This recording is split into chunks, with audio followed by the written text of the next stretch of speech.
Hello everybody, I am AR Mar, and what I watched today is Book 1, Episode 8 of Avatar The Last Airbender, Winter Solstice Part 2, Avatar Roku. Last episode, Aang discovered that in order to speak to the previous Avatar, he would have to journey into Fire Nation territory. A dangerous prospect, to say the least. I do have to admire his friend's courage and belief in him.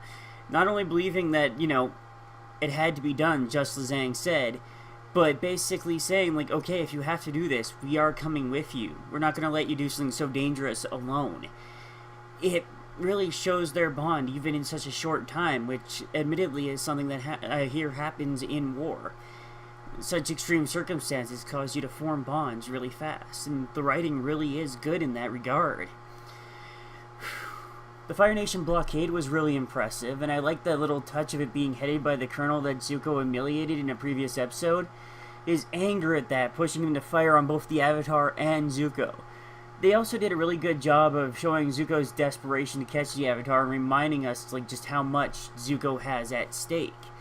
The fact that he, if he doesn't catch the Avatar, he can never go home. He'll never regain his honor. And that's it's quite clear how important that is to the guy. He wants his dad to be proud of him. He wants to be able to go home.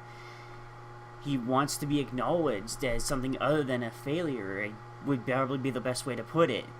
It was also kind of cool learning of the fire monks, the fire sages, I think they were called in the episode, who had faithfully served the previous Avatar, and how they were corrupted in his absence, in the absence of a new Avatar, really, by the Fire Lord that was trying to, I think his name was Ozu, that was trying to conquer the world. It's kind of amazing that the war has lasted 100 years, but given the way their world works, I can kind of see it. I mean, it's a war of the elements. It's going to take time, and really, there's only so much you can do.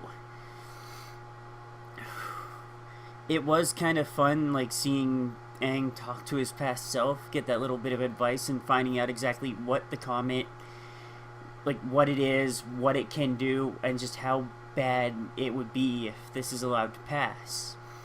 And it kind of puts a bit more of a desperation taking clock aspect on the series. Because, without it, you'd kind of have this whole, why is he rushing to do anything? He has as much time as he needs, probably, but with this comet, now there's that definitive, okay, we have to hurry, we can't really do, we can't wander around too much anymore, we have to get going, and you have to master the elements so that you can prevent the end of the war in the worst way possible. You don't want, if the comet happens and Aang isn't ready, the Fire Nation wins, is essentially what this episode is telling us. And I kind of like that. And I did like seeing Avatar mode again. It's always cool when Aang uses it. And I'm glad they have it shown, just how much of a drain it is on his body. Because really, that helps limit such a power level. It's essentially him accessing his past lives, their skills, their power, their knowledge, and it's something that really, if they let it be used too often or without a heavy price, it would really cheapen the show, and we'd never be worried about him. It's oh well, he's just gonna Avatar mode again and wipe everything out. But fortunately, that's not always an option.